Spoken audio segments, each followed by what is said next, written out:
Welcome back. What the fuck is up? I'm real hungry. Yeah, I'm a bit peckish. Just want to... You know what I really want? What do you want?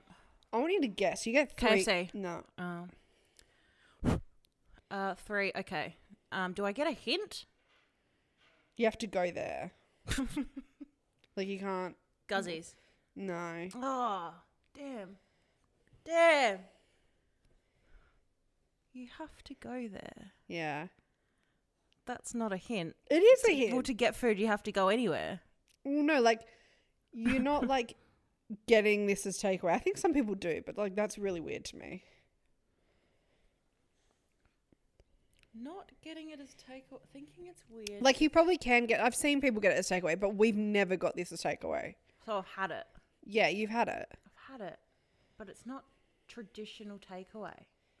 No. What? This has bamboozled me. No, what? I want sushi train. Oh! I really want sushi. Yeah, that's a vibe. I haven't had sushi in the longest time. I know. I really want... Crazy for me to say this. I want pork dumplings. Yum. I know. Never thought there'd be a day where I'd want a pork dumpling. Yeah, shit. She's a changed woman, guys. I am. What's going on? What's been happening? Things we'll talk about, to be honest, which is probably why you asked. So glad we're here. Okay, good show. So glad we're here. What have I done this week? Not an awful lot. Oh, you know what we did do? Okay, let's talk about our weekend, because Monday to Friday, nothing happens. It is what it is. So actually, no, Wednesday, the team that we were meant to play in netball forfeited. So guess who got our first win of the season? Hell yeah. So deserved.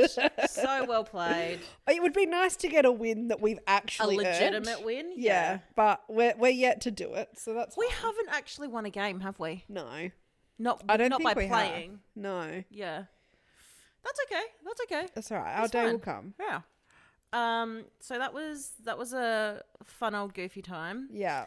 And then yesterday we went to Pilates and got a little coffee and acai, and then we were like, let's go op shopping. Hate op shopping. Op shopping sucks. It's not for us. It's just I've never found anything good at an op shop besides our medieval cups. Not in the size that I am now. No. I feel like it's hard to... I think also I don't really know what my style is. Like, I know when I see something that I like, I know straight away. Yeah. But I never see anything that I actually like or would normally wear. And then if I've ever bought anything while thrifting, I go home and I'm like, why the fuck did I buy this? I never wear what I thrift. Like, I'll wear it maybe once or twice, and then I'm like, oh, all right, we're done. Yeah. We're like, done. I'm not that... It's not even vintage. It's like just dated knitted jumpers and T-shirts. I'm not quirky enough. No, I'm not. I feel like you have to be really like Indian. I'm not Indian. No, indie. Yeah, it's thrifting specific to just Indians. No, it's indie. Like Yeah, you listen to yeah. Triple J. Yeah, no. I just can't pull it off. And the clothes smell weird. Op shops smell funny. Not a fan. I feel like if I'm going to get anything, it's going to be little trinkets. Yeah, love a good ceramic. Yes. A little ceramic trinket. Give it to me. A fun little mug. Dude, we got the fucking sickest mugs yesterday. These little medieval mugs. Ye oldie mug. And there's a reason. And I want you to share the reason. Because we went to one of the op shops. So we went to, where was it? It begins Kidman with a G. Park. Oh, okay. We went to Kidman Park. Grange Road on Kidman Park. That's where I was. That's where my head was at. And there's like there's the whole thrifting precinct there. So there's like Save the Children, RSPCA, Vinnie's, Red Cross, Salvos, and like a couple of other little boutique stores, which is super handy if you're wanting to make a day out of it. Anyway, we went there. I can't even remember what shop we were at. I go to the section where there's like all the board games, and it was like They had a sunroof and the sun was beaming down Jesus. on this box. Literally, the angels were singing from the heavens above because for $10 dues, I found a beginner's starter kit for Dungeons and Dragons. Now, I have been wanting to play Dungeons and Dragons for the longest time, and I could not get Caitlin to back me on it. And no one else for that matter. Everyone was like, that's a fucking weird Role-playing place. just doesn't come naturally to me. I love it, though. What do you mean you don't want to be an orc? What do you mean? I didn't start to get excited until we popped open that box. Until we popped open the box. Yeah. And we were putting into or Google Gemini, come up with storylines for us. Google Gemini's like AI. Once we had the storylines, I was like, this, Unreal. okay, sold. I'm all about writing a story and writing a plot kind of thing. Yeah. I think the actual role playing in real time is going to be really weird to me. No, I'm going to love it. I can't do it to the point where, I'll be able to do it to an extent, but not to the way that people who actually play Dungeons and Dragons do it, where they're fully immersed in it and they're making up voices and stuff. Oh no, we'll absolutely be doing that. Oh. But we'll make it fun. We'll make it fun. Okay. But I like the storytelling part of it. That's fun. Couldn't tell you the rules, couldn't tell you how to play it. That's irrelevant, I think. We haven't got there yet. No, we need to recruit a party first. What people don't realise is that because I'm having my birthday party next weekend. Yeah. What people don't realise is they're not actually just going to a normal birthday party. No. They're actually going to be attending their very first Dungeons and Dragons party. Yeah, they are. They're going to walk in the door. Are. You're going to be wearing gremlin ears and a robe. Do you get those videos on TikTok and it's this guy and he dresses up as a little goblin thing and he runs around H&M? No. That's going to be me at your party. Oh my God, stop. I need to find it. I don't even... Oh, what's the guy's name? No, I need to find it. But I've never seen that. You're going to be fully role-playing. Oh my and God. everyone's going to be like, what the fuck? Yeah, I'll just be playing by myself. It's fine. No, I like the idea of... I think it's just going to take me a minute to warm up to it. You've got to be a real theatre kid, I feel. Yeah. And I was never a theatre kid. No, but we'll make it our own. Yeah, you know? okay. And so who do you believe we're going to be able to recruit to play with us? I pitched the idea to Nikki. She was very apprehensive. This guy. Oh my God, no. I've never seen this in my life. You have to hear the sound. Hang on. Not security trying to stop them. Oh my God, there's another character. What the fuck? I've never seen this in my life. Yeah, that's you opening the door for people. Why is it always H&M as well?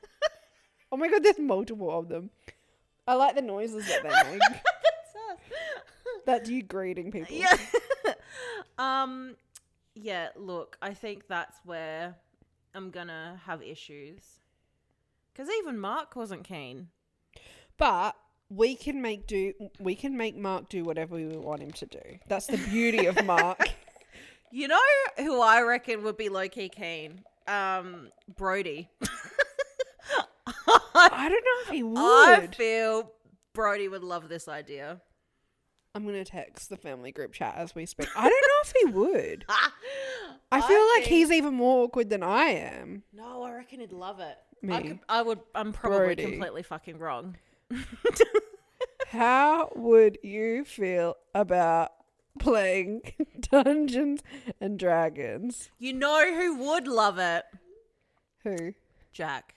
No, he wouldn't. That's the worst thing. You think Jack's going to play Dungeons and Dragons? No way. We can't even tell Jack that we're going to be playing Dungeons and Dragons because he'll bully me for the rest of eternity. I already get bullied in the family enough as it is. We can't tell Jack that we're Alana would love to play Dungeons and Dragons. No, she wouldn't. Do you know any of these people at all? Manifesting it, doll. You don't know anyone. Oh my God. If you think these people are going to be playing Dungeons and Dragons, you need a lobotomy. I've texted Brody anyway. No,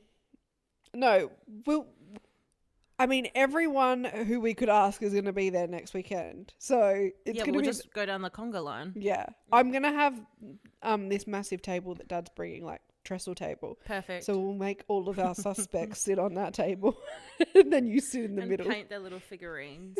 Yeah, we need. See, I could get around that little party where we paint our figurines. Fun. Yeah. So that's what we bought, and then we also bought like one of those where you have to solve the murder. Yeah, murder mystery games. Yeah, because we got to solve them all, obviously. But other than that, thrifting was a fail. A womp womp.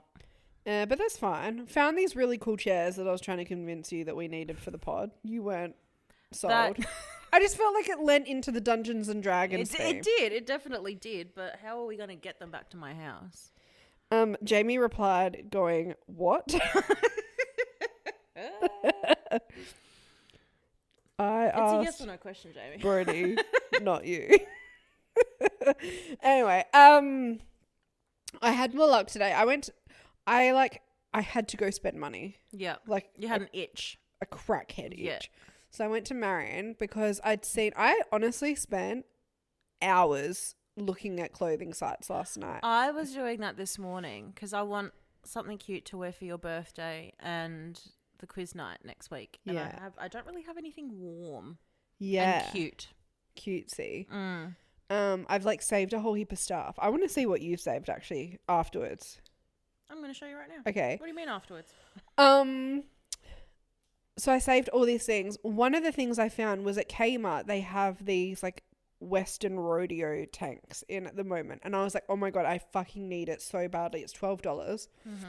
So I went there today. I could only find one. It was a size 14. So that was a fail. However, I got this card. I wanted cardigans. I've been making a Pinterest board and cardigans are in my spring theme. I got this brown, like beige looking tan kind of cardigan, $9. I also got it in grey, $9. I bought this cream coloured Colorado Western style just crew neck jumper, $9. Watch out. Honestly, bargains. I desperately want a cardigan exactly like this, but in like a really vibrant or burgundy red. So funny you said that. Yeah, that. I wanted to get that. I want that. I was literally going to wear that exact outfit, but like with my little clogs. Yes. And then that with my white linen pants. Nice. I thought. I think that's a vibe because I have a feeling if the weather is anything like it is today, and I think it will be, maybe less rainy, hopefully, I'm probably going to wear this exact outfit to my birthday. And I'll probably wear the exact same outfit if I wear the same outfit to the quiz night and my birthday, no one's allowed to say anything about it. Who gives a fuck?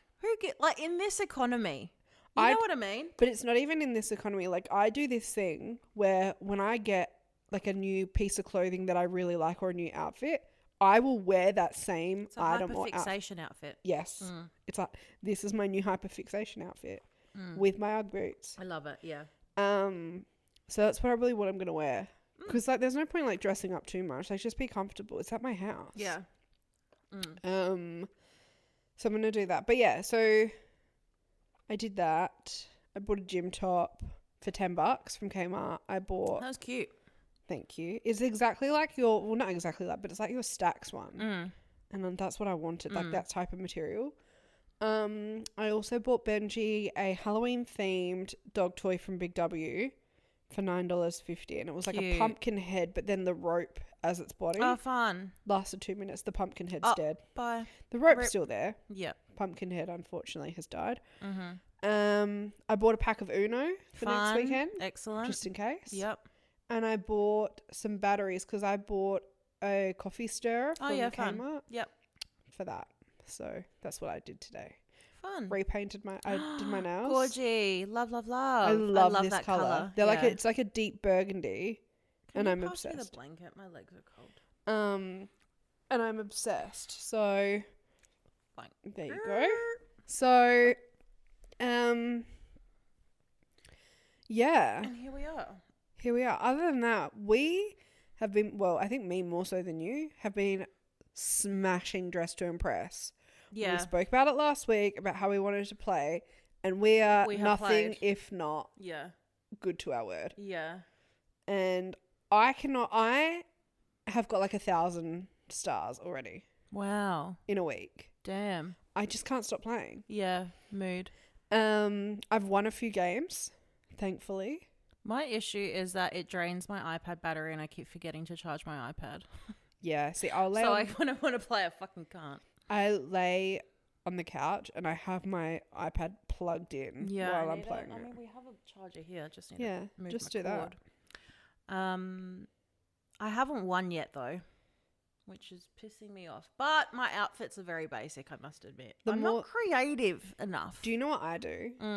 Is, so you know when you're in the lobby and when you're still in the lobby, it'll tell you the theme and you've got like 10 seconds before it goes into the game. I will type into TikTok search, dress to impress, and then the theme, find one really quickly that I like and recreate it. Yeah, okay. All right. Never had an original thought in my life. Yeah, okay. Anytime I've tried to do something using my own mind, Foul. it's disgusting. Repulsive. It's yeah.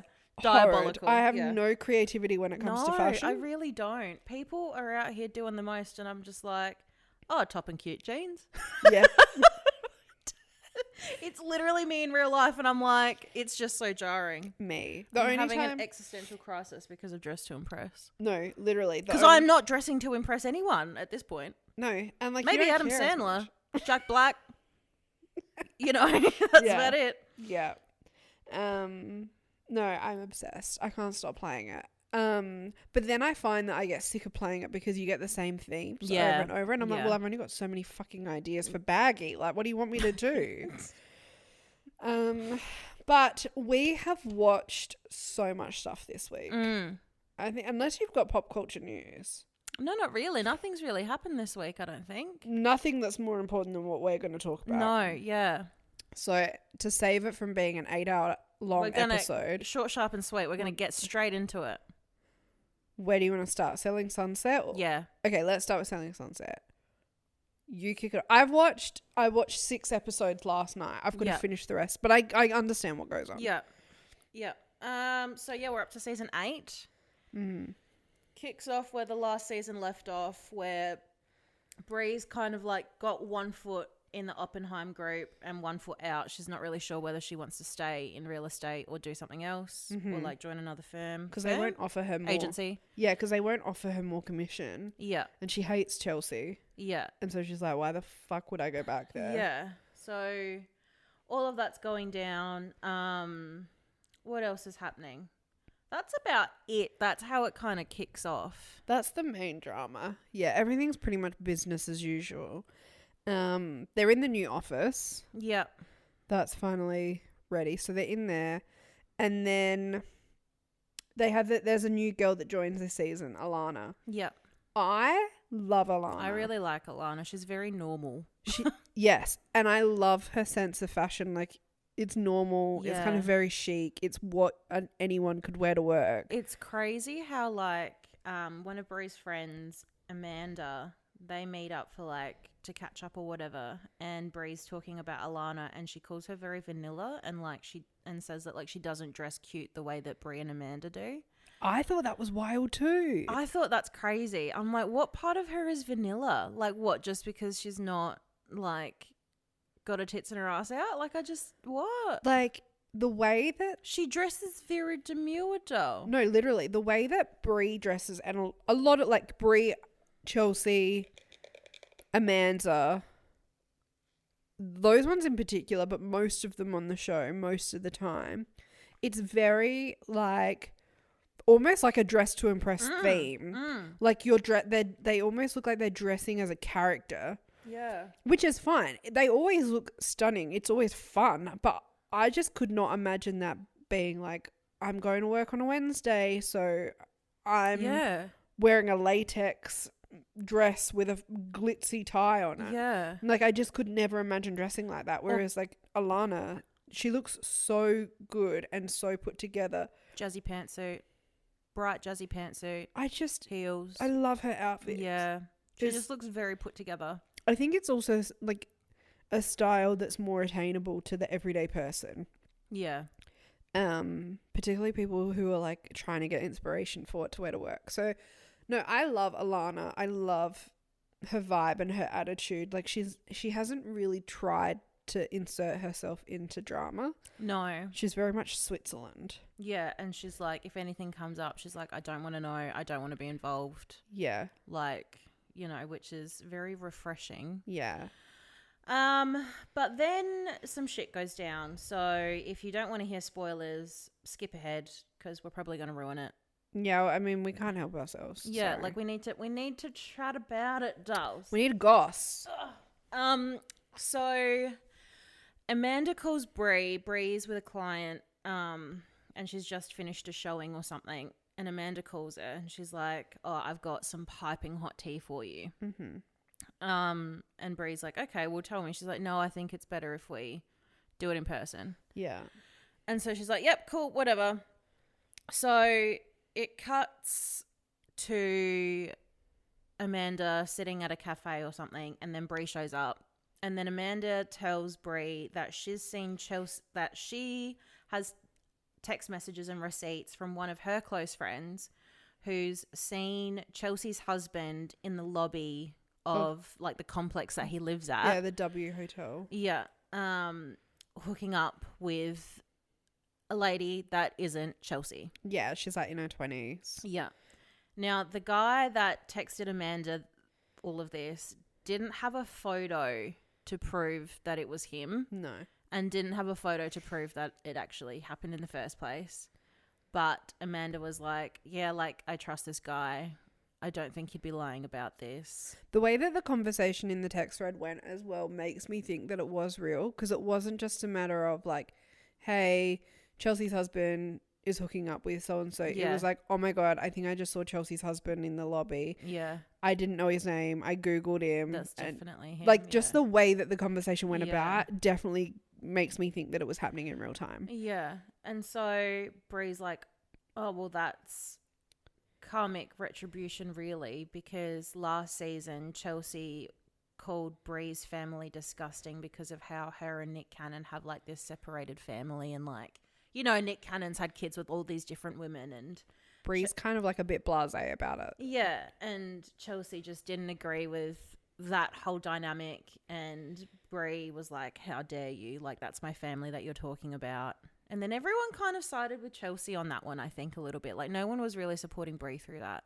I can understand where Chelsea was coming from, in the sense of like, it on paper it is weird to proactively have kids with someone who has kids with multiple other women, and to like just the dynamic of Bree's relationship with Nick. However, it's no one's business if that is how, if Bree is happy and if that's how she chooses to have a relationship with someone. I mean, she's a great mother. She's a beautiful mother to her kid. She hasn't done anything wrong to the kid. It's just very unique. And like, I get that it's not for everyone, but I agreed with Bree. Like, it's none of Chelsea's business, not to go to the extent of what Chelsea was going to anyway. Yeah. And so Bree was like, oh shit, now I know this information. And as a woman, if someone knew that about me, I would want to know. Yeah. So I can't really keep it to myself, but also I know that I'm not on the best of terms with Chelsea. So like, I don't know how to go about it. So she kind of holds her cards close to her chest for a little bit until she figures out what she's going to do. And then what happens? So then they end up meeting at a bar. Yes, that's right. Yes. Where Bree leads into the conversation, emphasizing how like she respects Chelsea as a mother, and she wishes no ill will towards her. Yeah. And kind of, and I understand what she was doing. She was setting up that conversation to basically be like, I'm not telling you this because I don't like you. I'm being vindictive, and I'm telling you this because I've heard it, like I understand. But Chelsea very quickly was like, just tell me what it is. So Bree relays the entire conversation and the text messages and everything. And she was like, look, this girl isn't necessarily my best friend, but I do believe her. I don't think she has any reason to lie. And Chelsea was, the way that she took it or responded. Have you watched White Lotus? Mm-mm. So in season 2 of White Lotus, Megan, I think her name's Megan Faye. There's a scene where she is being told that her husband's cheating on her. Yeah. And it like went viral for the way that she like acted in that scene, where like you can see like at first she's hurt and then she just kind of like, I don't know how to describe it, but it was Chelsea's reaction was very similar to this. And Chelsea was like, I need to like process this information but then the bit that I found the saddest was she was like, you know, I gave you so much shit because she was like, my life was perfect and my marriage was perfect and I gave you so much shit last year for your situation, and it turns out I'm just like everyone else. Yeah. And I'm no different to anyone else. And that to me was the saddest part. Like, yeah. And she has that conversation or that moment when she's like with Chriselle and Emma later on, when they're like comforting her, and I think that's the bit that hurts her the most, is that she genuinely thought she had it all. Yeah. She had the perfect marriage, she had the perfect family, she had the perfect career, she was very successful.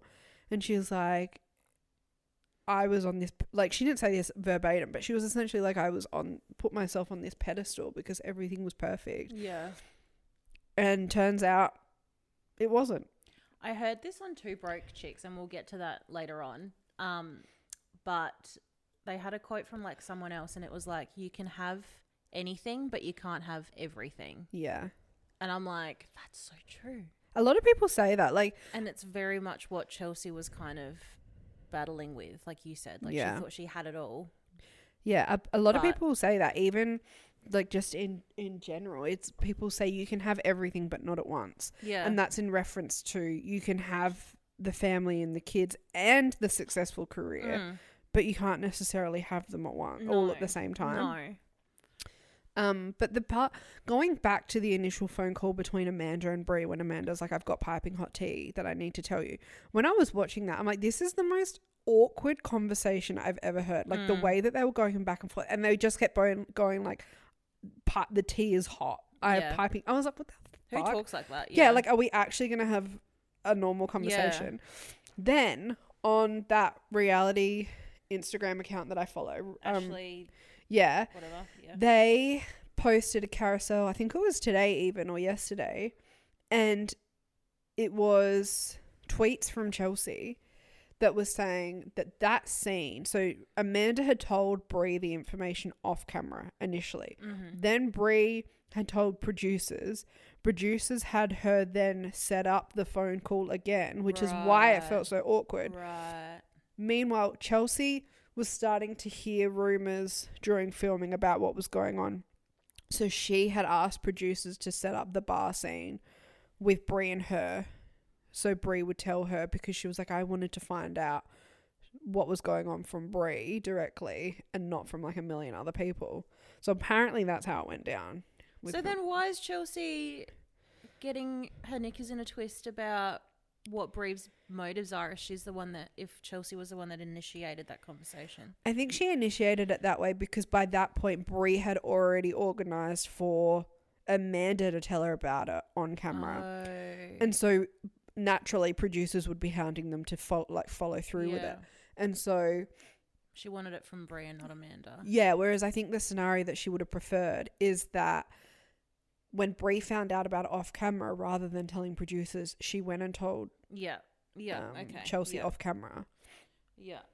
Which makes sense. I get it. Yeah. So Chelsea's like taking time off work and whatever and like processing it all, and Chriselle and Emma are there with her. And then Chriselle calls Brie and kind of confronts her for Chelsea while they're all in the room. And she's like, oh, we just want to hear it from your side from your side. Like, what were your intentions? Like, did you want to actually hurt Chelsea, or was it like genuine? Yeah. Like the reason that you came forward with it. And then Brie kind of gets pissed off because she's like, I'm trying to, like, I heard it, and like woman to woman, I would want to know. So I told her. Yeah. And then Chelsea kind of goes off a little and she's like, well, why didn't you tell me off camera? Like, why would you do it in front of a camera? Why wouldn't you give me the grace to kind of like deal with it before it came out? Like, and I can genuinely, like, I can see it from both sides, because even if Brie told Chelsea off camera, she would have had to have retold it on camera anyway, but I guess like it gives her the time to process it. Yeah. But then at the same time, I feel like Chelsea is pointing her anger at the wrong person. Like, Brie's not the one that cheated with your husband. Yeah. Like, your husband fucking cheated. Be mad at him. Yeah. I agree. Like, in the scheme of things, the way that Brie did it on camera is so insignificant considering what is actually going on. But it would be hard. Like, I don't know what it would be like to be on reality TV and then something like that you find out on camera. It would feel humiliating. Yeah. And I can see why Chelsea would be humiliated about it. I think what one saving grace is that it's not broadcast live. Like, the episodes come out so much later. Yeah. So she did have time to process and deal with it privately before it does come out. So even for that reason, to me, it's like, well, Brie telling her on camera is even less of a concern in my eyes. If it was like the episode was on the live, day, or it came out a week later, or Brie went and said it in an interview, like a PR interview, that's a whole different story. But because the episodes are so delayed, I don't think it's as big of a deal. No. Personally. Yeah. And then what else happens? Oh, yeah. And then, like, before the series aired, Chriselle, Chelsea, did Emma post as well? I think maybe she did. I actually don't know if she did. I didn't see her post. No, I only saw Chriselle and Chelsea. Yeah. They were bagging the fuck out of the producers after they got to, like, see the end result of the show before it aired, because they were saying that they didn't give Emma a chance to have her piece and have her say. And because so one of the early episodes, I think it's like episode 5, they're all invited to go to Pioneer Town because Alana and her husband own Pioneer Town, which is like this old movie set in Joshua Tree. I was Googling it. It's literally people live there. Yeah, it's crazy. And it works as a functioning town, all of this stuff. So she invites them out there. It's actually sick. I kind of want to go. And the day before, or like just before, is when Brie tells Chelsea the news. So Chelsea, Chriselle and Emma don't go because they're obviously comforting Chelsea. Brie was never going to go anyway. So it ends up just being Mary, Amanda and Nicole, and they're having dinner, and Nicole just out of the blue, literally out of nowhere, she starts making these random like comments and suggestions about like someone, or like Emma doing something wrong or whatever. And Amanda and Mary are freaking out. They're like, literally just shut up. Like, just shut your mouth. Like, what are you doing? Because Alana has no idea what they're talking about. No. And also, it's just like, there was nothing leading up to it that constituted her mentioning this at all. Anyway, the gist of it is she's trying to allude to these rumors that Emma was hooking up with a married man. Yeah. And to me, the way that she did it, it came across as she was either bringing it up because she doesn't like Emma and she wants to kind of rinse Emma out on camera, or B, she's desperate for camera time. And she's like, if I use this, then I'll get more camera time. I haven't seen anything like happen among them after that, because I've only watched like then the next episode, which is when they're ringing Brie. Like Chriselle and Emma are, but that's what everything that Chriselle and all of them were posting about recently on social media. They were like, Nicole is a liar, she's vindictive, like how dare she spread these rumors and all this kind of stuff. I just can't personally picture Emma hooking up with a married man. No, and like it comes up again, like Nicole talks about it with Alana, or Alana talks about it with Nicole. And Alana says, look, like, if that's what you're hearing, it's better to talk about it with Emma. Oh, yeah, I did see this bit, yeah. Than to, you know, talk about it with other people. And Nicole's like, yeah, like, normally I would, but, you know, like, I've been on the outside for so long, like, I don't know. Like, I feel like it's a matter of shoot the messenger if I bring it up with Emma.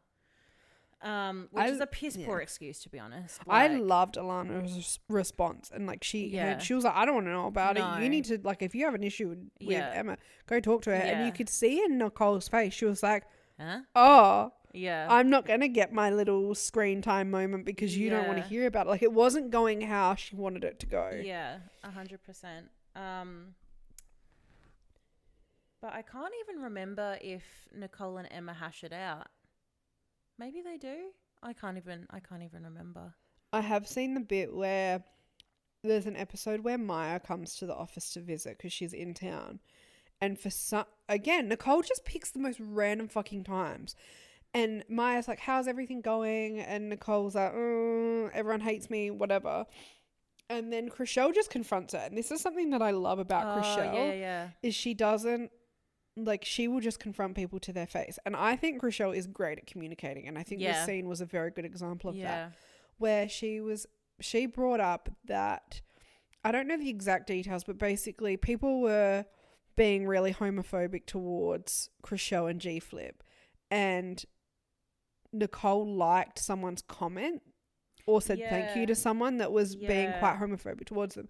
So Chriselle was like, hang on a second, you're proactively engaging with people positively who are hating on my sexuality and my relationship with G-Flip.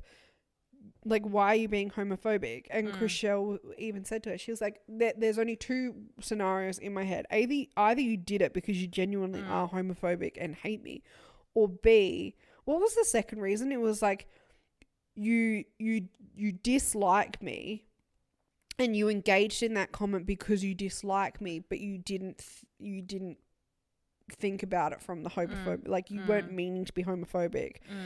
It was just that this person was being nice to you and hateful to me, and so you just latched on to the positivity. And she was like, and if that's the case, that's fine, but just tell me and I would respect you.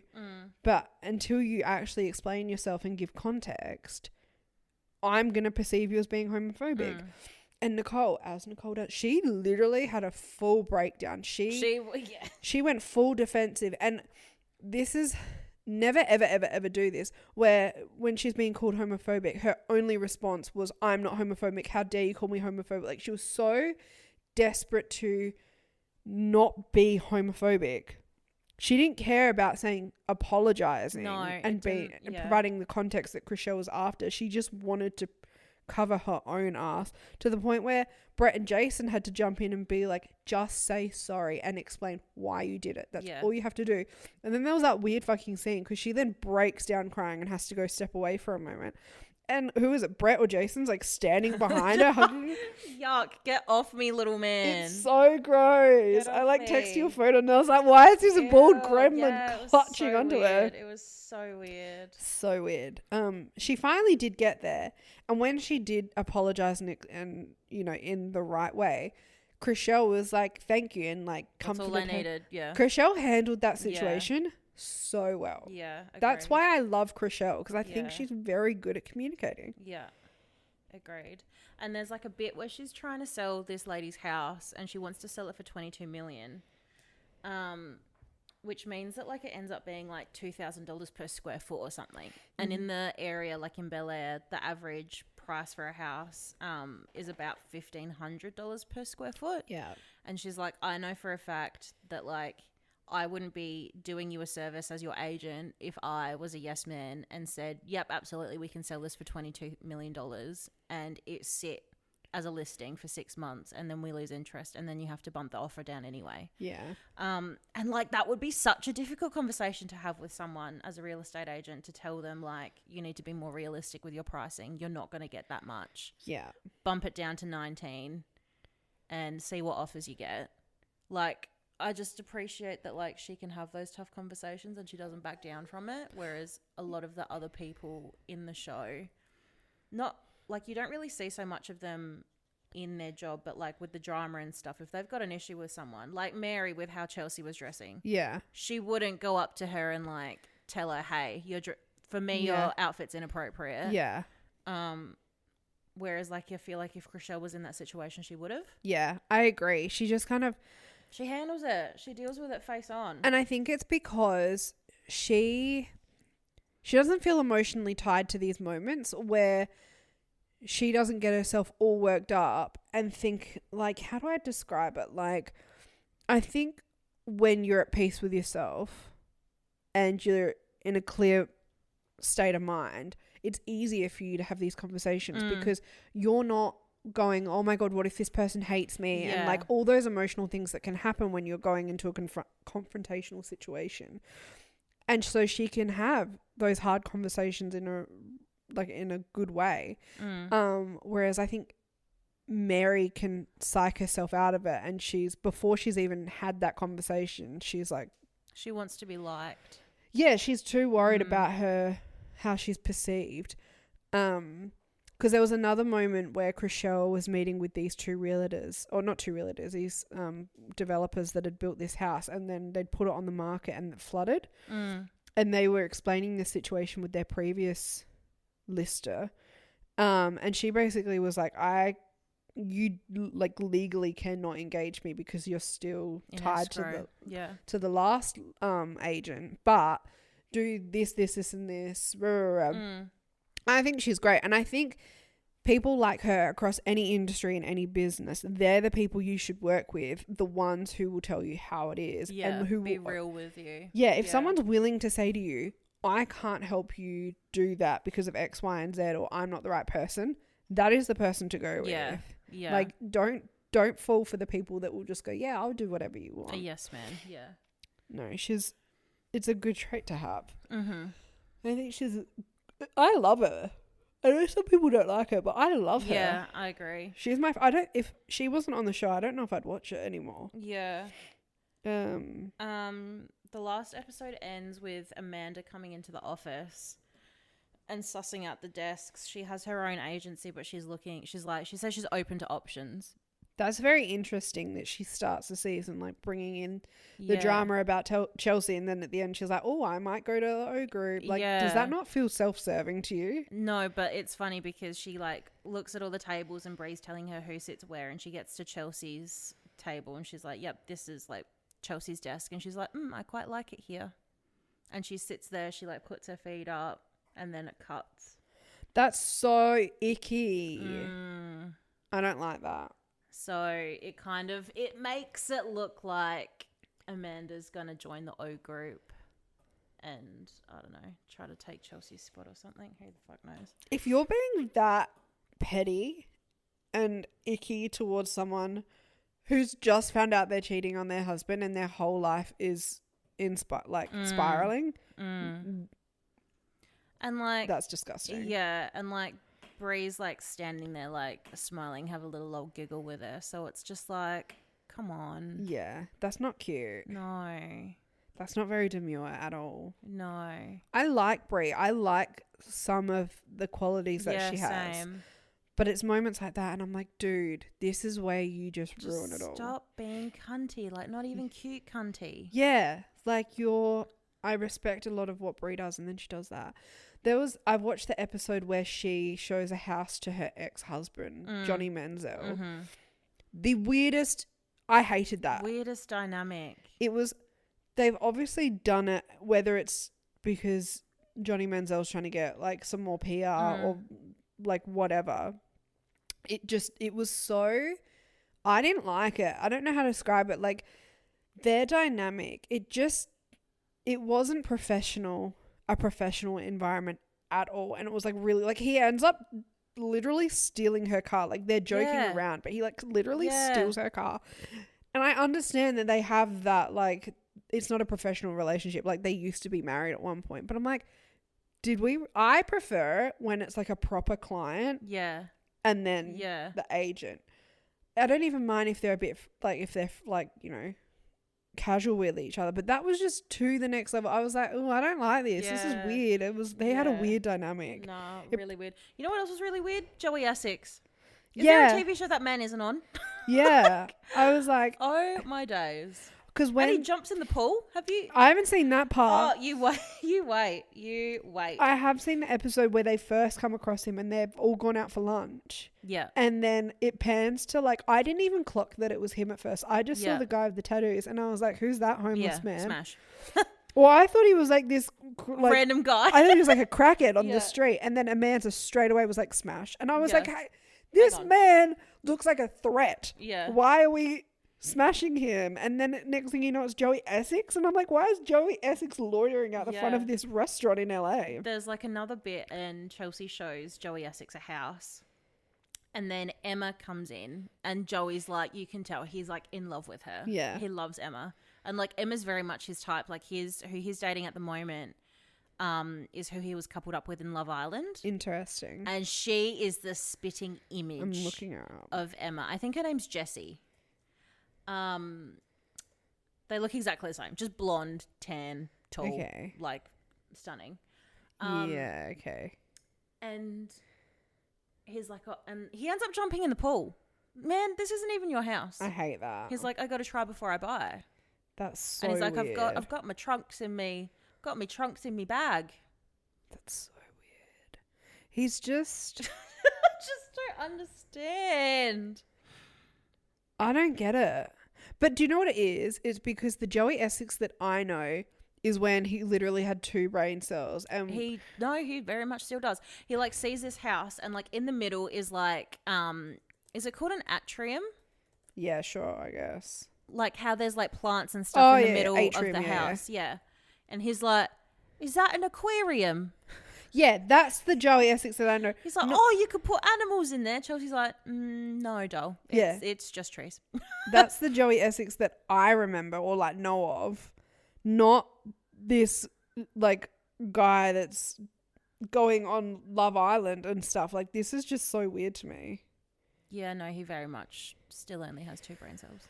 He was so funny on Love Island. He just started so much shit. Oh, really? Yeah. Yeah, no, this season of Selling Sunset is good.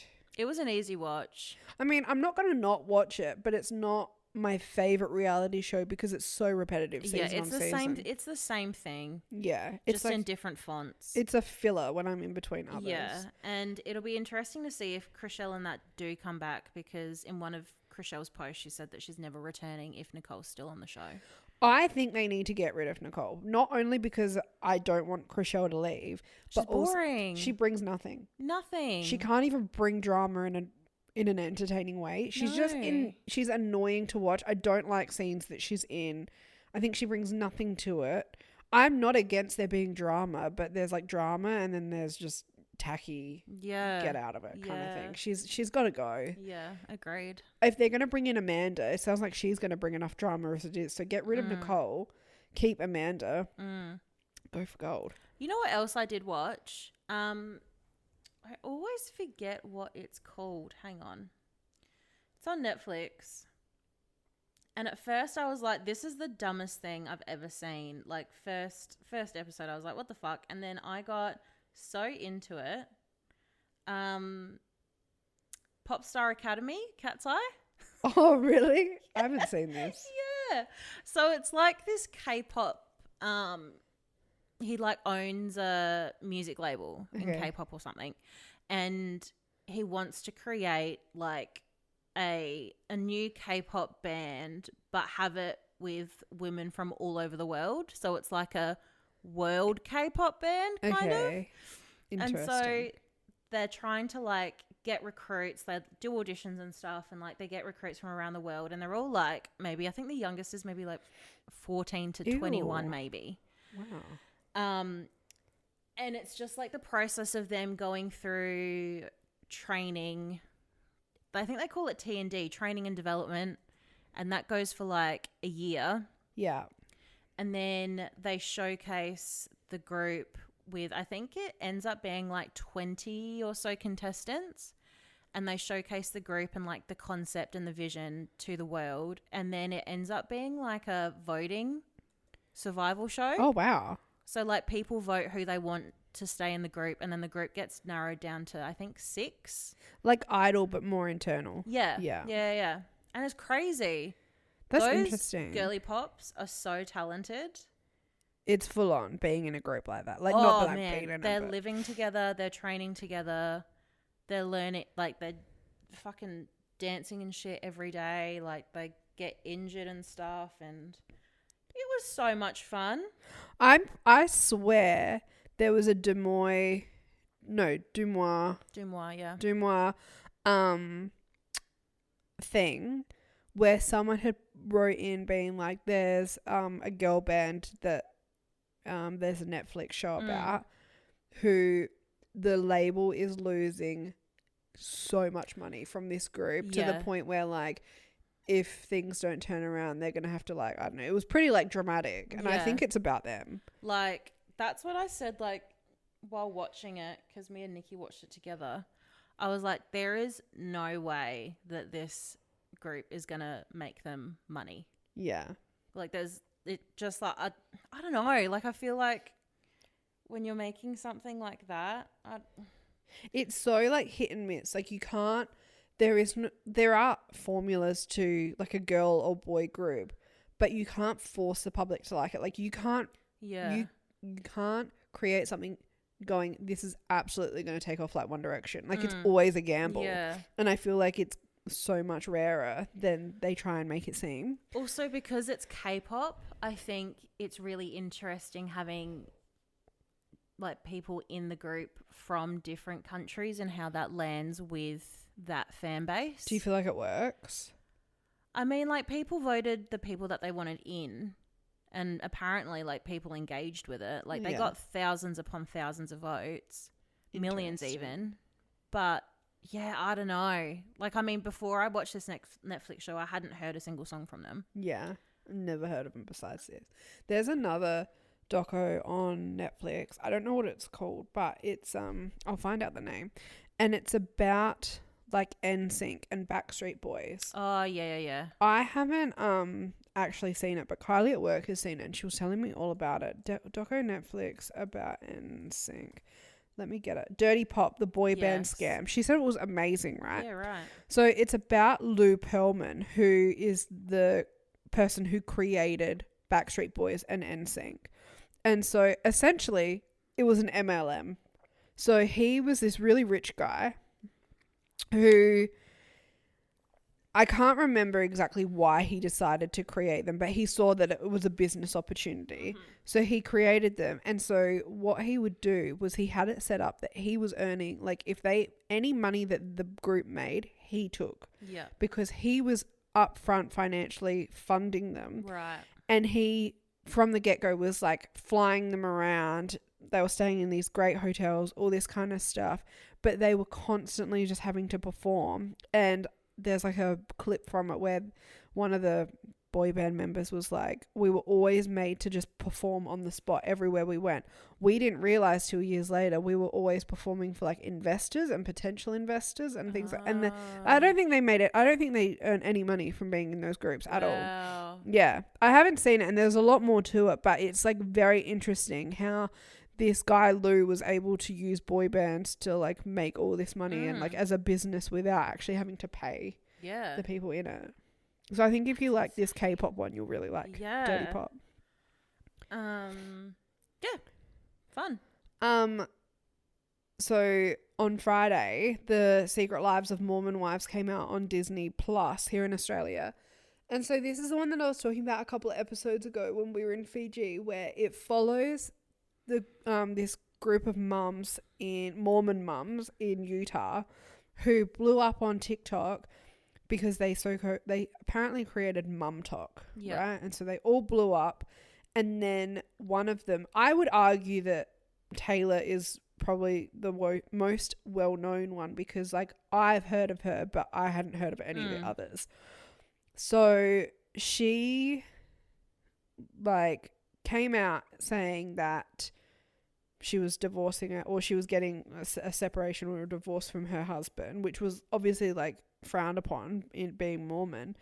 And at the same time, she was saying how her and her husband would like swing with other couples that were in this mum talk group. Yeah. That blew up, and then it's like been crazy ever since. She's had like a really hectic life after that, because then she gets arrested for DV, which is shown in the show. Anyway, so I went into this being like, I'm really curious, because there is a lot of drama surrounding like Taylor individually, let alone like God knows what else was happening with the group. And being Mormon, I thought it would be very interesting. So I started watching it. I didn't really have a lot of expectations. I thought that this was amazing. Yeah. This was so good. I thought that the first episode was a bit rocky, because they're all obviously new to being on TV, and it felt a bit like it was too orchestrated in some elements. But as you go on, honestly, I hope that there's a second season. Like, this would easily be one of my favorite reality shows now. Yeah. Like, for right now. It was just so well done. And the drama. Yeah, right. I'm excited. I'm up to episode 3. Yeah. I already don't like Taylor. Yeah, the main one. The one that Yeah. got arrested, yeah. Yeah. She just annoys me. She's just so like blasé about everything. She's very erratic and immature for her age. Yeah, and just like aloof. And I'm like, can we just sort ourselves out for 2 seconds? But I find that she does settle down in it, and she kind of mellows out a little bit. I don't agree with everything that she does, and I think she does make some really stupid decisions, and she still has a lot of work to do, but she does settle down. Whitney is so infuriating. I hate Whitney. Yeah, right. See, at the moment I like her. Like, I can see, like, she kind of, I can tell that she's got a little bit of like, I'm the leader.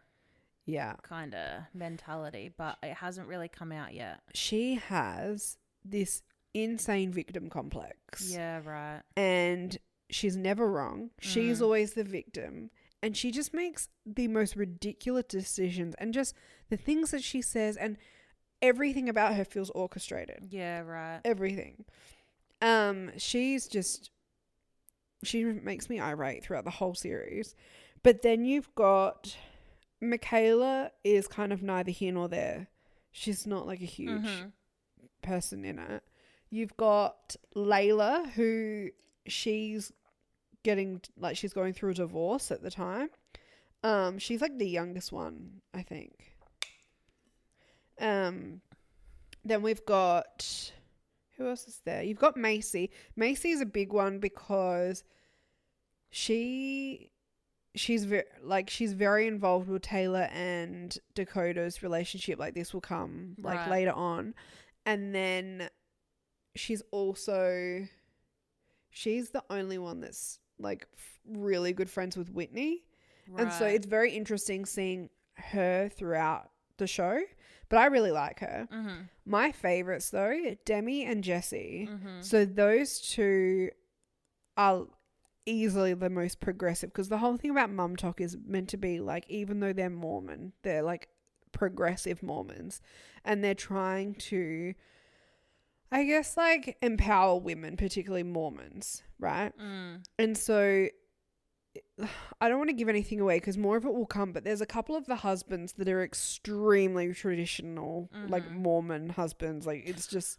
What I don't get is like, I get it's one thing when like you grow up in a religion and like you kind of have to follow suit. But like, if you know what it entails marrying someone that's Mormon, why be Mormon? Like, as a non-Mormon going into it? No, like... being one of like the Mormon wives or whatever. Yeah. Like, you're trying to be progressive and like change, you know, people's opinions. Like, why be Mormon if you don't want to be Mormon? I don't think it's that they don't want to be Mormon. They just, and it's like with any religion, they are Mormon, but they're not traditional Mormons. Like, they don't follow the very traditional values of being Mormon. They have their own take on it, which I think is fine. Any religion would have that, but you will dive deeper into like their relationships with their husbands, and why they are the way that they are, and I think they will become your favorites, wholeheartedly.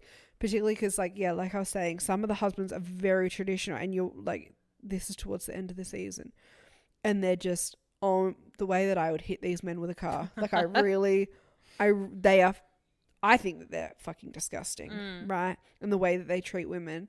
And Demi and Jesse have no qualms in sticking up for this woman. Yeah. And like saying their piece and being like, it's just, I love them. Power to they're them. amazing. Yeah.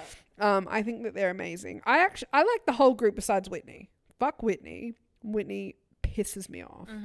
But I really like the series, and I think that you don't even have to know anything about Mum Talk to really enjoy the series. I hadn't even heard of Mum Talk before this. No. I really want to go to Utah. Utah looks stunning. Thank you. Gorge. That's why I want to go. Also fascinated with the fact that because Mormons don't, like, they're not meant to drink, smoke, do drugs, even get tattoos, any of that.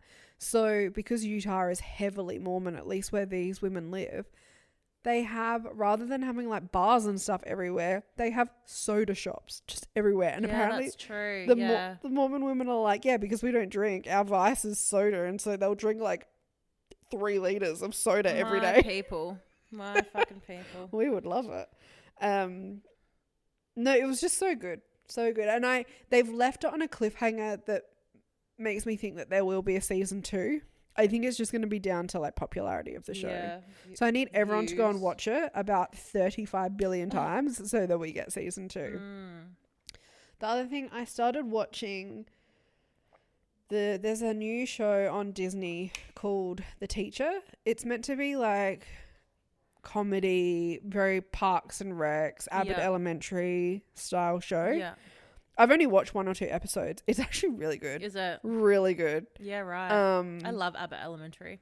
See, I never really got into it. Oh, so funny. Whereas this is really good. And I'm pretty sure like Trixie is in it at some point. Bless. Yeah. So that's really good. I also have watched a handful of episodes of Netflix's new The Perfect Couple with Nicole Kidman. Yes. Do you like it so far? It's White Lotus. Like is it based on a book? I think so. Yeah. It's I'm pretty sure it is now that I think about it because I can picture the book. The Perfect Couple book. Images. What's the original cover? It's definitely based on a book. Elin Hildebrand. Yeah. The show, if you've seen White Lotus and you start watching this, you think you're just watching season 3 of White Lotus, essentially. Same vibe. Very similar vibe. Again, Nicole Kidman plays the only fucking character she knows how to play, which is this weird rich woman that can't be trusted and potentially killed someone. God bless.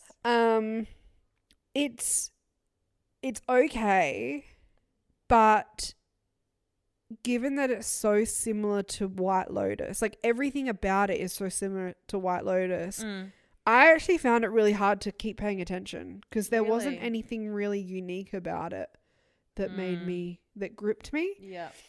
The way, like episode 1, you know, everyone's at this place because it's like this high socialite wedding, right?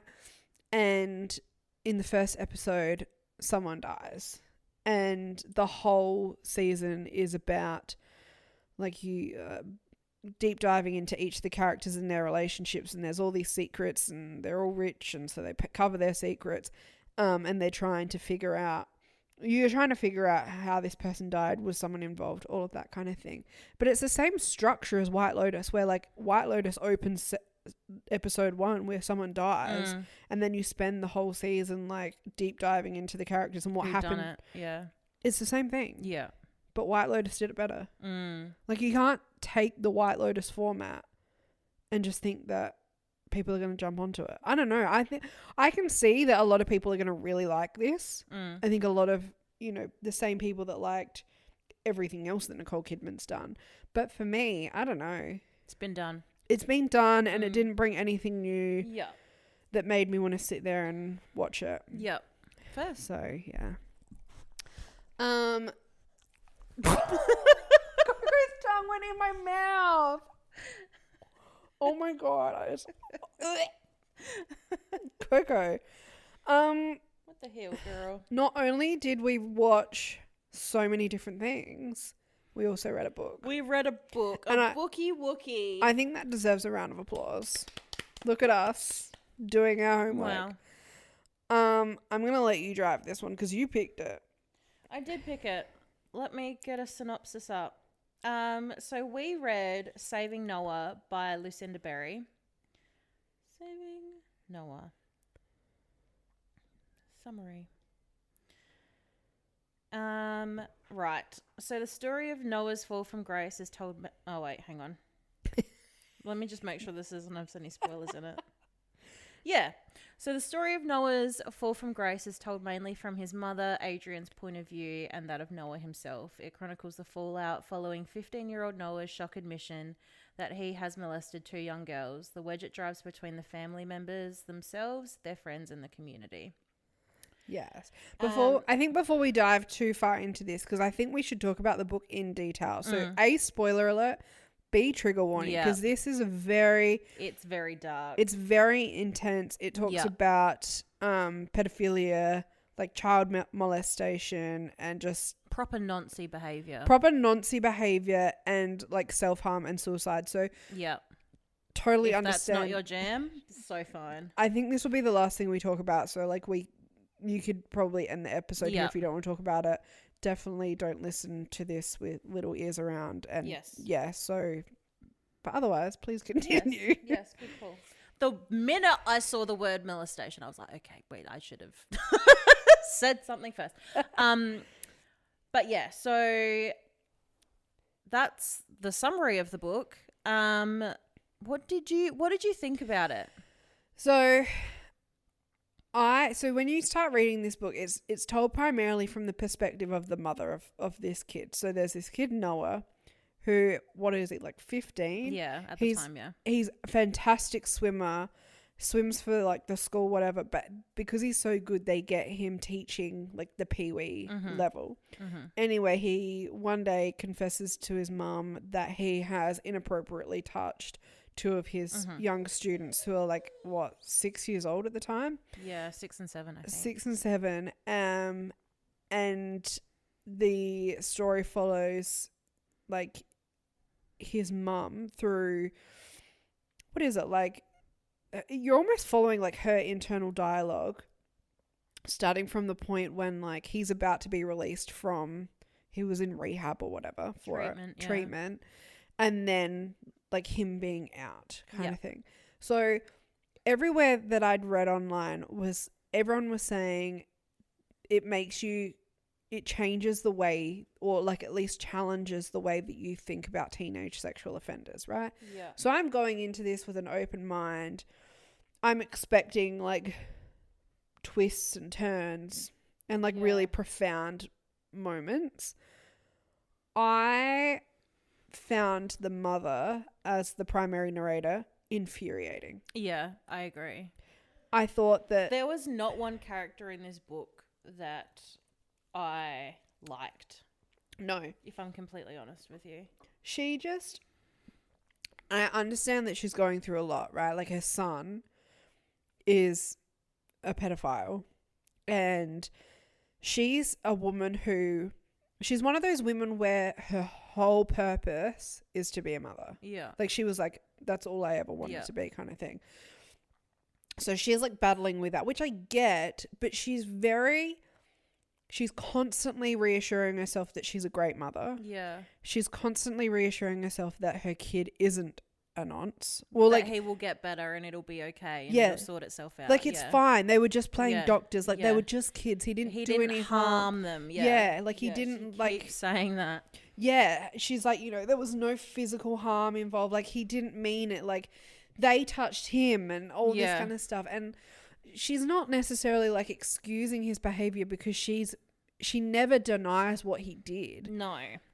But at the same time, she's diminishing the experience of the victims. Like she can't comprehend that it's not Noah that's the victim and it's not her that's the victim. There are other people that are affected by this. Yeah. She's just as badly as what they are. Yeah. Yeah. And I just found her so infuriating that she was like coddling him and just overcompensating so heavily. But then the father was pissing me off for being on the complete other end of the spectrum. Yeah. Where he was like, fuck my kid, I never want to speak to my child again. Like he's dead to me. Yeah. So when the dad finds out, he just, pretty much pretends that Noah's dead, doesn't talk to him, goes to visit him at the treatment facility once and doesn't come back. Yeah. And then you know who else pissed me off? Dr. Park, the psychologist. Yeah. Now, I'm sorry, but if this is your jam and you've been working here for how many years and oh my God, you don't know how to have a conversation with a mum to tell her that her child is a legitimate pedophile and he's not doing this because children are an easy target. He's not doing this because he was sexually assaulted himself. He's not doing it because he's mentally ill. Like, he's genuinely attracted to children. Yeah. If you can't have that conversation and you can't pick that up during treatment while a client's been in the facility for 18 months. That's your job.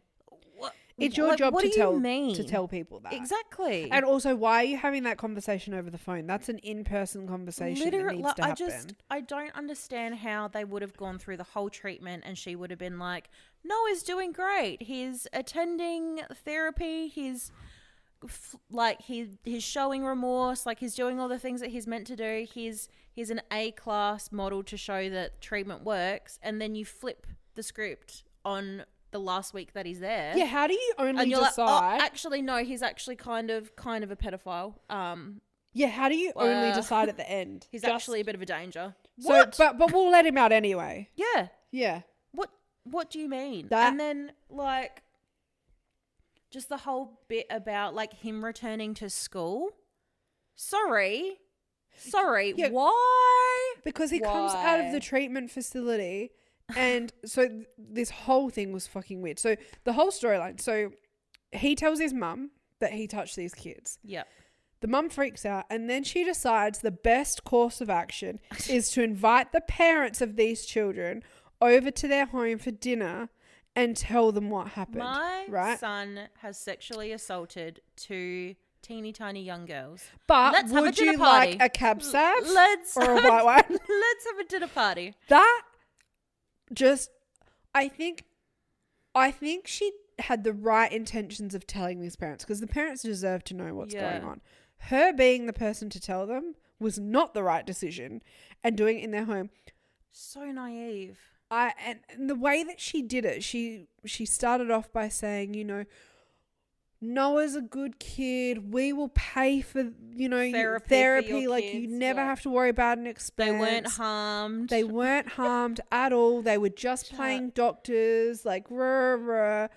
We'll get through this together. We'll get through this together. And the parents are like, what the fuck? What is going on? Yeah. And then she, like, tells them, no, the husband has to come out and be like, our son fucking nonced your kids. Yeah. But this is why I thought the girls were his age, because up until that point they don't explicitly say the age, and because she's making it seem like they were just playing doctors, whatever, and I'm like, oh, they're the same age. Like, it's still fucking weird and wrong, but it's not as weird and wrong. And then you find out, like, the next chapter that the girls were like 6 and 7, and I'm like, hold up a second. Whoa. What do you mean they just play what 16 or 15-year-old is like, hey, let's play doctors in the pool while I'm working? That's so weird. Yeah. I think the way that she should have gone about it is that, like, I hate to be the bearer of bad news, but she should have gone straight to the police. Yeah. And had the police be the ones to tell the parents. Yeah. I think her being the messenger was all the wrong vibe. They were never, ever going to be receptive to you in any. And I think she should have separated herself from them. And doing it in your home. That's weird. That's so weird. Because think about it from the other parent's perspective. You've gone over for dinner. Yeah. And this, why am I eating with you? Your kid is a nonce who's nonced my kids, and you want me to have dinner with you? That's nuts. Oh. That is actually, I'm surprised there wasn't a physical altercation. Yeah. So that was fucked up. And then, Noah comes out of... No, before he comes out of the treatment, the father... What was his name? Like Lucas or something. Yeah. He was like, I don't want him in my home. He's not coming into my home. Noah also has like a sister called Katie who's like the same age, 7. Yeah. He's like, I don't want him in my home. I don't give a fuck where he goes, but he's not coming into my home. Yep. And so the mum's like... He's not going anywhere near Katie. Yeah, the mum's like, but that's my son. Rah, rah. So they decide that she's going to like rent an apartment nearby or whatever.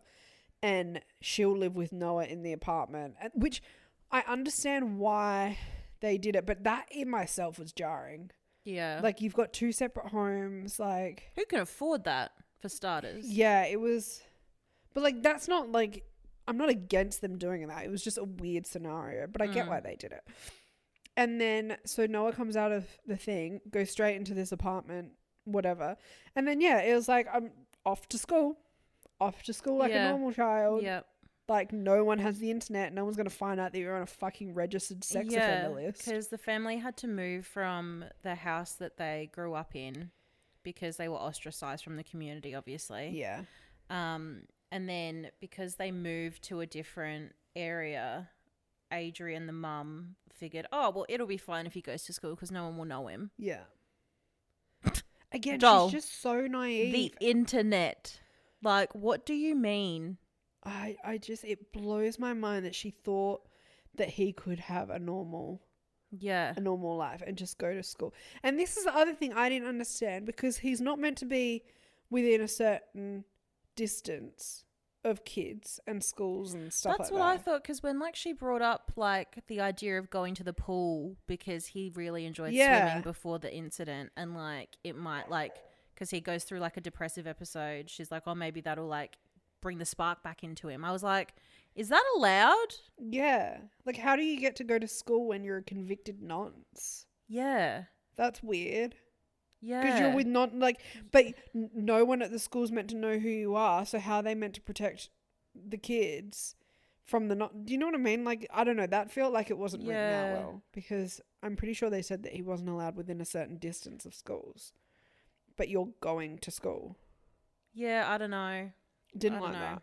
And then it follows, like, the whole thing is essentially like, she's so desperately trying to go back to their life pre him being a nonce and trying to make things work. She doesn't understand why her husband doesn't like their son anymore, or is like furious at their son and doesn't want anything to do with him. And she's like coddling this child. And then like Noah goes to school. The kids obviously find out that he's a nonce, and then he gets beaten up horrifically. And she's like, how dare they beat up my child? I'm going to ring the police or report them. I'm like, for what? Beating up a nonce? Yeah. Like, I understand that physical violence isn't the answer, but you want to be like my poor nonce child? And then the police come and they're like, oh, talking to Adrianne, and they're like, oh, do you have any idea why anyone would want to beat your son up? And she's like, I have no idea. You don't think that they're going to have a file for him? Yeah. I know, and there's no follow-up on that. It was... Why are you lying? That was weird. And then the book, I feel like nothing then happens. And then, hated this. Then she's like, my kid's depressed. I want him to go back to normalcy. I know what I'll do. Like, he doesn't have any friends anymore. Oh, I hated this. I hated this. So I'm going to invite one of his nonce friends from the treatment without speaking to him. Without asking I don't him. even know if they're friends. Yeah. I'm just going to invite one of the kids to come have a sleepover. I hated that. That made me want to punch a wall. I'm like, if my parents invited over just some random kid from my class, like, it's one thing for them to like have a play date or like whatever, a sleepover. I'd kill myself. I'd do it. They weren't even friends. That's crazy. This kid was a fucking weirdo. Yeah. They weren't friends. Yeah. Like, it was just a really weird scenario. Yeah. No, I hated that too. And I also don't understand why you wouldn't, like, I get she had them hang out because she was like, well, he's also a nonce, so like he's not going to judge my son for being a nonce. Yeah. But it's like, you don't want your son to be a nonce, so why are you... Let's hang out with a nonce. Yeah. Like, what? You want them to collude together? Yeah. Then the other bit that I didn't understand was, so they come out of treatment and the rules are they're not allowed to have access to internet, right? They're not allowed to have a phone, anything like that. Nonce number 2 has a phone. Yeah. And he's like Googling shit, showing him stuff. And I'm like, this doesn't align. Like, stick to your storyline. What is going on? No, but like, they say you're not allowed to, but I mean, they can do whatever they want. Yeah, that's true. Like, and this kid did do whatever he wanted. Yeah, I agree. Yeah, okay. And then, so he hated that. He was like, this is the worst day of my life. And then he tries to off himself. Yep, he swallows all of his pain meds from his bashing from before. Yeah. But he's a rookie and he just vomits it all up. Yeah. He's like shitting and vomiting literally everywhere. Yeah. He gets taken to hospital. He gets put into a psychiatric facility. Oh no. Does he? Yeah. No. He goes to hospital. Oh yeah, that's right. And then he gets let out. I'm pretty sure. Mm-hmm. And then his mum's like, no, like, I'll still look after him. Like, it'll be fine. We'll work through it. He's just a little bit depressed. All that needs to happen is his dad needs to tell him he loves him and accepts him for being the nonce that he is. Yep. He needs his father. That's all he needs. That's the missing piece of the puzzle. I'll bring him home. I'll get his dad to give him a hug. We'll be hunky-dory. Which I don't necessarily disagree with. Like, the dad being so not hateful, but just being hateful though, acting like his son doesn't exist. Yeah, that's obviously going to have like psychological damages to the kid. Yeah, but it wasn't going to fix all of the problems. No. So they have a family dinner. Adrianne pulls Lucas aside and she's like, you need to talk to your son and you need to tell him that you're here for him. I don't care if you believe it. I don't care if it's a lie. You just need to say it because that's what he needs to hear right now. So drag him somewhere, have a chat, and make it happen. Yeah. And he's like, okay, fine. So he pulls Noah out for a chat. They have a chat. Noah's looking really excited because this is the first time his dad has like acknowledged his existence since the incident. They're away for a bit. They come back. Noah's in a foul mood. Lucas is just stone-faced as ever. Yeah. And Noah's like, all right, Mum, I'm ready to go home. Let's go. So they go home and Noah goes straight up to his room. So Adrianne goes off to her bed. She falls asleep for a bit. She wakes up to someone screaming outside. She goes to the living room. She sees that the patio door's open, but they never go out to the patio. And then she sees that there's a bed sheet hanging over the side of the patio and her son is at the end of that bedding. Yeah, he tried to off himself. To off himself a second time. Anyway, so she gets helped. She gets help to like get him up. The ambulance comes. They take him. He's in ICU for ages. Then he goes into a normal hospital, and then he moves into a psychiatric ward from there. And it's like, I don't know the timeline, but it's like after the event, whether it's days or weeks or whatever, she discovers this suicide note on his pillow. Yeah. And in the suicide note, he's like, the general stuff, like, this isn't about you. Like, I'm so sorry. I don't want to hurt you. Like, it's better if I'm not here. It's better if I'm not here. But in it, he's like, this isn't a matter of like, I just messed up once and then I'm different. In treatment, they were telling us that pedophiles were rare and pedophiles are the ones who are genuinely attracted to children. And they can't change that. And they're so rare. And he was like, that's me. I'm a pedophile. Yeah, like, I can't change who I am. This is like, I'm attracted to children. I've done everything I can. I'm always going to be a risk. Yeah, he's like, I hate who I am. I hate this monster inside of me. The only way to end it and protect other people is for me to kill myself. Like, it's nothing, whatever. Anyway, and so she like confronts him about the suicide note and he's like, yeah, well, because she still can't see it from that point of view. She still thinks that he's gonna get better and he just needs treatment or more therapy or, yeah, she's like, there's drug addicts can rehabilitate and never touch drugs ever again. Like, you'll be fine, just don't touch the kids. He's like, Mum, it's different. Yeah. Like, this is who I am. Like, yeah. And then he starts talking about how, because they start having more open conversations from here on out.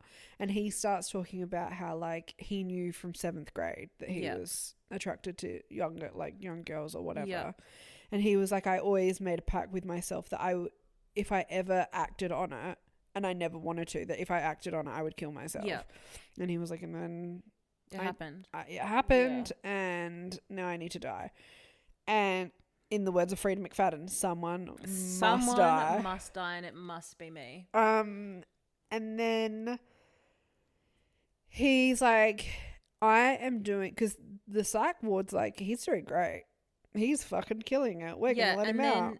That's also a reason why the mum can't comprehend that he wants to kill himself, because she's like, you're doing so well in therapy. You're doing so well in this unit. Like, the psychologists don't have anything bad to say. They're saying you're progressing so well. So, like, what do you mean you want to kill yourself? And he's like, I'm only doing well so that I can get out to kill myself. Yeah, he's like, I'm not an idiot. I'm rorting the system. I'm playing the system. Yeah. And then she tries to warn the head of the psych ward. And she's like, he's doing great. He's doing great, doll. If we thought that I know you're concerned, and I know that's a fear, but he's going to be fine. According to our assessment, he's killing it. In fact, we should let him out. Yeah. And she's like, I will sue you if you do that. He needs to stay in here forever. What really rocked me, because then after that, she's like lost all hope. She's like, well, I can't watch him forever. He can't stay here forever. So what am I meant to do? So she calls up the psychologist that he had at the treatment facility, Dr. Park.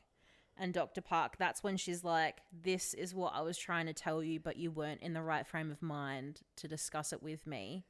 And I'm like, that's a jarring reason to not bring something up. But anyway. Something as serious as this. Yeah. She's like, there are people that sexually assault kids because they've been abused themselves, or because they, like, it's a hierarchical thing and children are an easy target, or it's like wrong place, wrong time, and they're just mentally ill and they were just there. They don't realize they're doing something wrong. Yeah, they don't take like full acknowledgement and responsibility for what they've done. Or there are the rare cases where someone is a genuine pedophile, where they are attracted to and desire children. Yeah. In the same way that you or I are attracted to men. Yeah. Like, that's just who they're attracted to. And that rocked me, because I had never thought of it like that. Like, that there's different layers to it. Yeah. That like a real pedophile is attracted to children, and like other like Nancy behavior is just like people, I don't know. And this is where I started to get really annoyed with the book. Yeah. Because, and I think it comes from the fact that everywhere was saying, like, it's even in like one of the synopsises for the book, where Saving Noah challenges everything you think you know about teenage sexual offenders. It didn't do that for me. I still feel the same way about it. Yeah. Like, I think it's just like, yeah, like, if anything, it solidifies for me that I just don't know how you treat something like that. Like, you can't, like, it's a completely different thing, but you can't treat like gay people to be straight. So what makes you think that you can change people who are attracted to children to be attracted to people their own age? I know that they've said that they're like, that's what a pedophile is. I just cannot mentally wrap my head around the fact that, like, why people like kids. Yeah, it's so and it's just crazy. Like, that's who they are. Like, what do you mean? Like, how do you? I can't comprehend that. And I felt like the author was trying to make readers sympathize or have empathy for Noah, but I couldn't have it. And the more that I progressed in the book, the less I had the empathy, because I'm like particularly at that moment where he's like, I'm just attracted to kids. And I'm like, so hang on a second. Because I felt like the whole like killing yourself story arc was also to make him look like a martyr. Like, oh, but he's a pedophile and he is attracted to kids. But he didn't necessarily rape anyone. Yeah. And then he decided to kill himself and then no one gets hurt. So what a great guy. And you should have more I can't. it's just, I hate him. Yeah. I hate him. I hate what he did. The mum pisses me off to Yeah. no end. And I just cannot have an ounce of sympathy. I don't care if his diagnosis is that he's an actual pedophile. That just makes me dislike him more and make me even angrier about the situation, about the way that they put it. Like, I just... Ugh. Yeah. No, I agree. And like throughout the book, there's chapters where they're titled like then bracket him in bracket. And so you go throughout the book thinking that it's from the POV of Noah when he's in treatment, because like this character's in a treatment facility at the time. And he's talking about how like he wants to get better, how he's going through like shock therapy, and he's like, every time I see a picture of a child, I get a reaction. Like maybe this day will be the day where I don't have a reaction. Like I just want to get better. I want to get out. Yeah. I want to be normal. Like I don't want this to be a part of me anymore.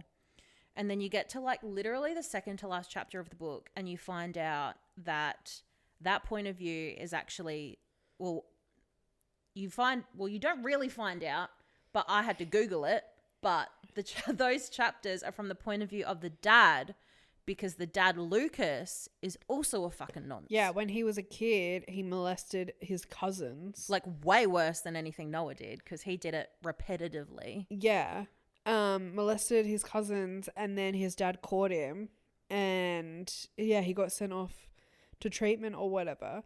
And I think, again, I feel like the author was trying to make you go, see, that's why Noah did it. That's why Noah is the way that he is. Or even like, see, there is hope. You can be better. Yeah, and like... But he wasn't better. No, and all I could think of was, so you're telling me this dude lived alone with his 7-year-old daughter for this long, and he's a nonce? Yeah. What? And like how hypocritical of him to be mad and like act like Noah didn't exist. And like not giving him the time of day when he did something that was a billion times worse than what Noah did. Yeah, like you would have thought that he would have. I mean, I don't agree with this either. The whole thing's fucked. But like, pulled his son aside and been like, "Hey, dude, I've done that before." Like, I mean, yeah, that's a fucked up thing to have a conversation. To be like, you know what? You're not the only nonce in this family. Surprise! But two nonces walk into a room. It's us. Surprise! But I'm a reform nonce. Yeah, wouldn't you be like, hey, look, I haven't told anyone this, but I'm telling you that I have been in that exact situation and it gets better. Because you could pass it off. You can get better. Because he could have passed it off. And again, I fucking hate this. Yeah. He could have passed it off like, I was really young. I made a mistake. Yeah. I fucked up. Like you. Yeah. But it's not, it doesn't define who you are. And you can change. You can change. Yeah. Rather than this fucking stupid storyline of kill yourself and become a martyr. Yeah. Yeah. I don't know. Maybe I didn't interpret the book the way that the author wanted me to interpret it, or maybe I'm not. Like, I feel like this book was particularly written for parents. Yeah. To get them thinking about that kind of stuff. But just, I'm not on the same page. In the chapters where it's from like the male character's point of view and how he's like, I just want to get better. I want to get normal. Like, I don't want this to be a part of my life anymore. And you find out that it is from the dad's point of view. Do you think that Noah wanted to change? I think Noah did want to change, and I think he hated who he was, and I think he would have given anything to not be attracted to children. Like, I really do get that sense from him. But the battle that I have, and I'm like, why the fuck are you attracted to children? That's what I mean about I can't mentally accept and process that there are people who are attracted to children and we're meant to accept that that's just who they are. Yeah. Like, I can't put that into the same category as like you are, you know, the way that we like men, or there's gay people. To me, it's not the same. And that's where I really struggle. I'm like, I'm sorry, but I just can't accept that people like children and there's nothing you can do about it. And that's just how the world works. But it is though. But I can't, like, I just... But that's so fucking weird. Yeah. In what world? Yeah. How does... I don't get it. I can't get it. Yeah. I can't. I wonder what causes attraction. Like, what makes you, like, who you like. Bring back lobotomies. Like what? Yeah, like what causes it? I don't know. But it just, yeah, that's what I mean, where I feel like I didn't respond to the book the way that it was intended to be responded to. But she's a psychologist as well. Yeah, I know. That's what infuriates me even more. And I'm like, yeah, I'm not on the same page as Lucinda Berry. Like, I think there are like topics where, like, this is one of them where, like, I couldn't even fathom where to begin writing a book on that subject. Like, I don't even, and I feel like it would be very hard to write a book that people would enjoy and recommend to other people to read. This is also why I don't understand why it's so heavily rated. And, people aren't raving about it, being like, wow, what a fun storyline. But people are, like... They are saying it's, like, a must-read. Like, it's one of her best books. And, like, I don't understand how so many people sympathize with Noah. Yeah. That's what I can't wrap my head around. Like, I also... How does... Yeah, how can... Yeah. Yeah. I feel like we didn't need the book. Like, personally, beyond that tiny bit of dialogue that breaks up the different layers of pedophilia, which could have been an Instagram post. Yeah. Yeah. Right? Yeah. The rest of the book is not required. And I actually, and again, I have no doubt I'm missing the point and I'm missing something. But I just feel like there is no world that we needed that book beyond those few lines. Yeah. Like, I don't need to understand what goes on in a pedophile's brain. I just really don't. No.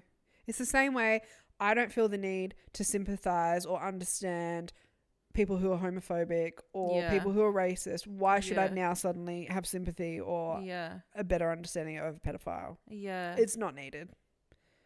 Yeah. Yeah. Like, it's just...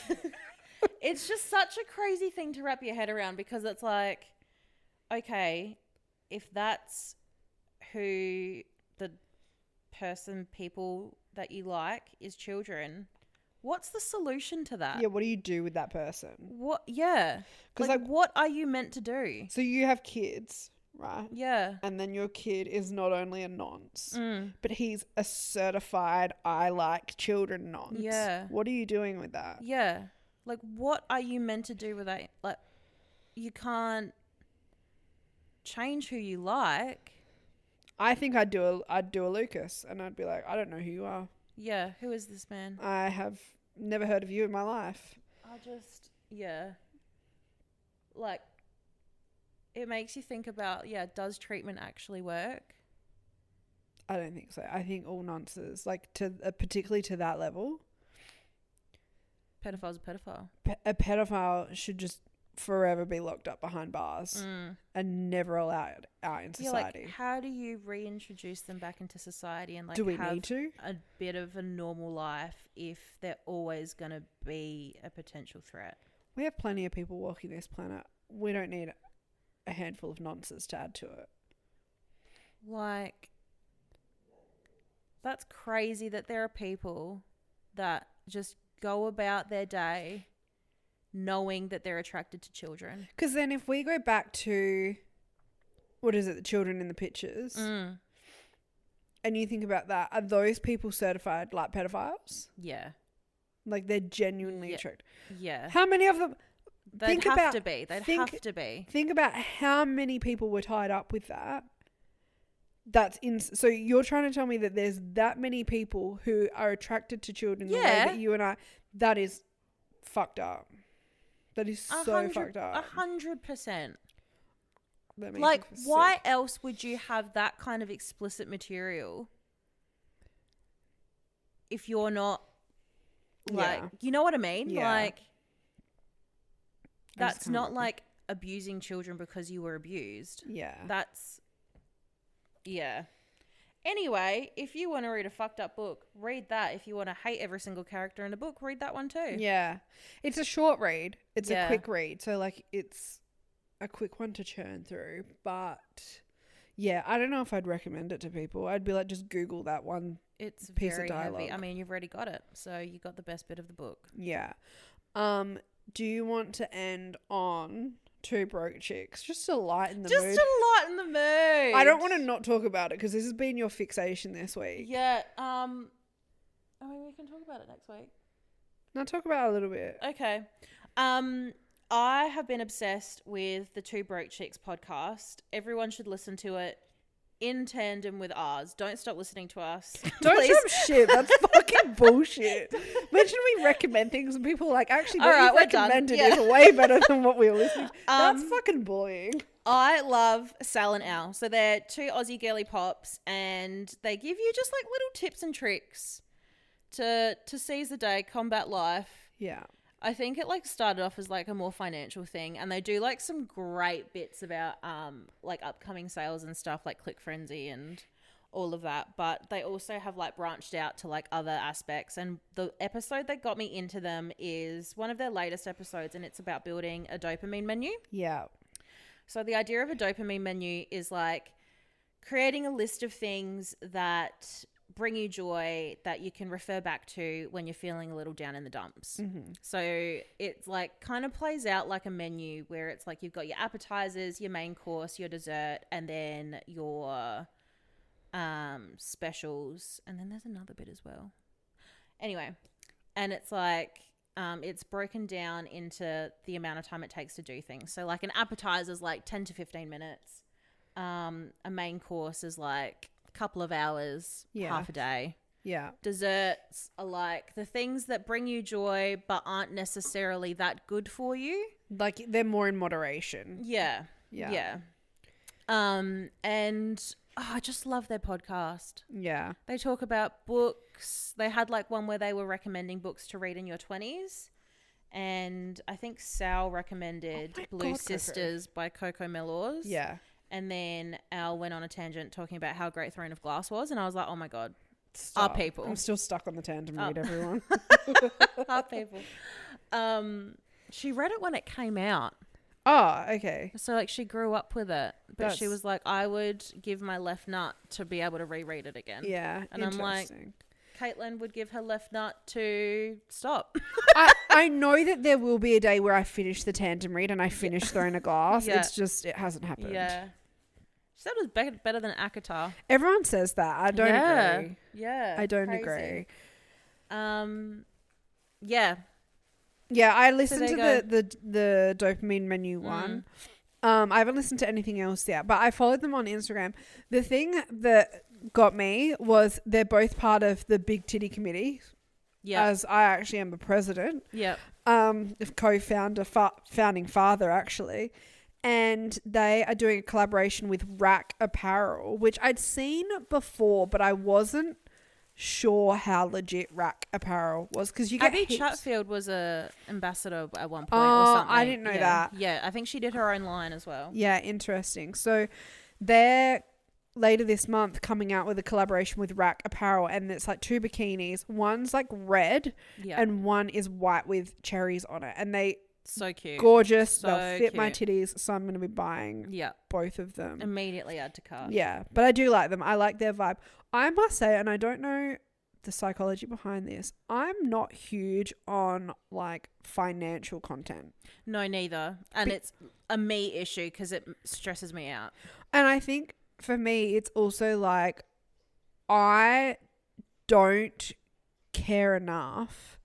I just don't want to think about it that much. I'm the same with like anything self-help or self-improvement. Yeah, same.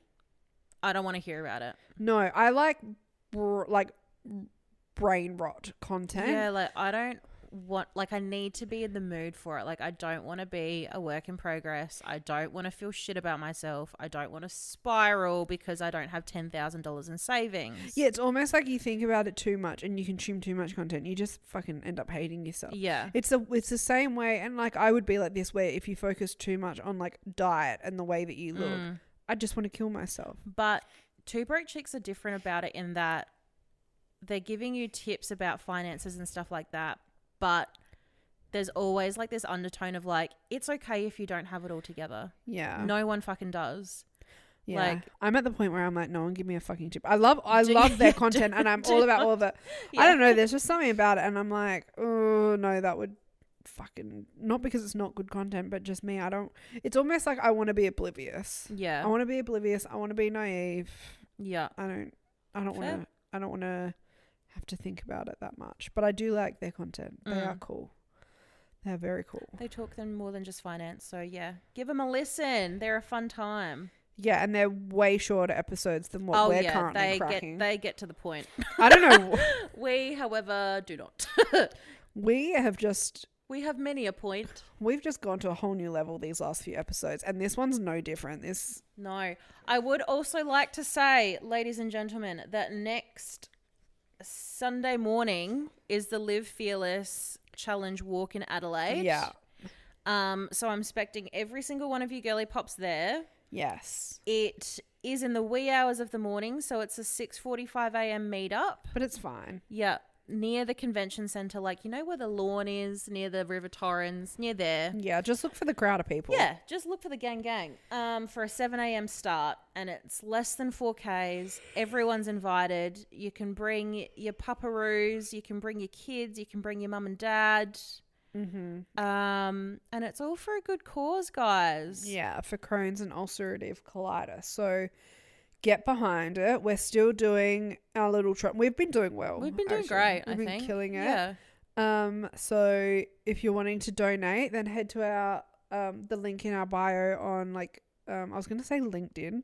Same. It's Instagram or TikTok, and then you can donate there.